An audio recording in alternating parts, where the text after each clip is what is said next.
Hello and welcome. Today we're going to talk about alternative text and complex image descriptions, and I'm your presenter and accessibility advocate, Katrina Dubree. Alternative text and complex image descriptions.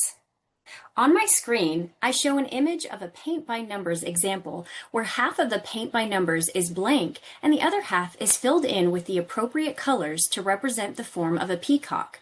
The use of this image is intentional. Just like in a paint by numbers example, alternative text and complex image descriptions help to fill in the blanks to form an inclusive and complete image. So what is alternative text? Alternative text refers to the description or text version of an image or graphic. Best practice for alt text includes that all non-text content presented must have a text alternative. The description should be short, and this is about 1 to 2 sentences, but this should present the same purpose and content that the image does. There's no need to include the word image or graphic because screen readers are going to identify those components. There's also no need to repeat information that is already included in the surrounding text. Additionally, decorative images do not need alternative text. Let's look at an example. Appearing on my screen is a frequently used image often found in funny memes. The caption reads, Captain Picard facepalm. The alt text goes into a bit more detail to explain the purpose and context of the image. Star Trek character Captain Picard rests his head on the palm of his hand in frustration. Please note the alt text helps to clarify that this image represents a portrayal of frustration. This is important in this situation because there is no additional text that describes this context. Please also note that the caption and the alt text are not exactly the same, which would make them redundant. Additionally, there is a green border included on this slide. It serves no purpose outside of being decorative, so I have not assigned it alt text. Instead, I have marked it as decorative.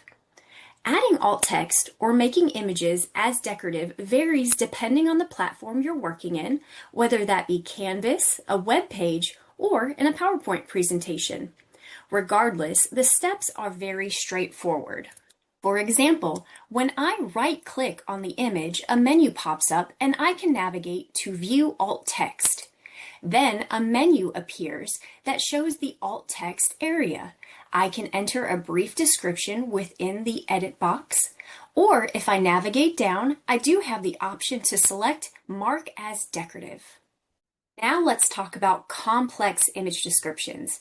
These are longer and more detailed textual descriptions of an image or graphic that convey essential information and specific details. These are also known as long descriptions. Let's talk about this practice.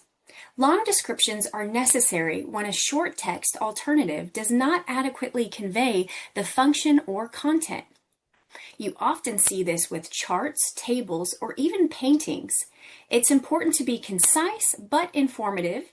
Ensure you include essential details, describe elements not found in the surrounding text, and as needed, include an adjacent link to the external detailed content. Additionally, consider including content subject matter experts when developing long descriptions. Let's look at an example. On my screen, I show a painting entitled Hunting in the Pontine Marshes by Horace Vernet, 1833. Adjacent to the photo, I have an example of a long description that I borrowed from the National Gallery of Art. It reads, a leafless ash-white tree trunk has fallen from a broken stump into the wide V of a neighboring tree at the edge of a body of water near a verdant forest in this horizontal landscape painting. The fallen trunk creates a diagonal from near the lower left corner to the upper right. As it fell, it sheared off a substantial branch from a neighboring tree with a dark trunk. Now, the full description is found on the linked website that appears on this slide. This website is a fantastic resource which provides guidance on how to approach long descriptions for works of art. While I have the description written out, On the web page of this resource, it actually appears as a link adjacent to the painting that is labeled Visual Description.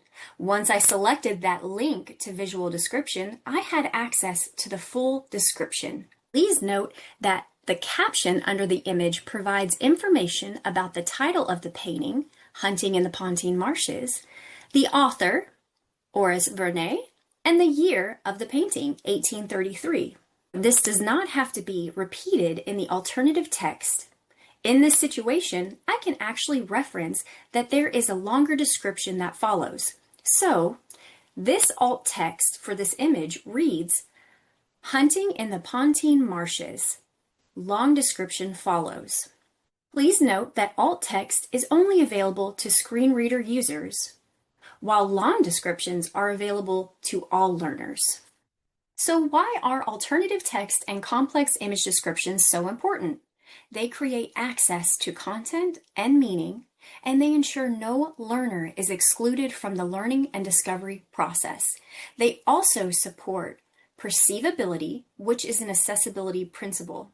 Perceivability doesn't require specific senses. To perceive is to become aware or conscious of something, come to realize or understand. This is especially important in the world of art. Examples of art like paintings and photographs have the power to invoke emotion, inspiration, or curiosity.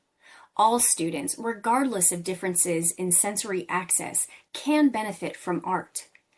Art can be an avenue for social heritage, self-enrichment, self-expression, creativity, even spiritual satisfaction. So thank you for spending some time with me today. On this page, you'll find the citations for images and information that was included in this PowerPoint. Again, I'm Katrina Dubree, and I thank you for your time.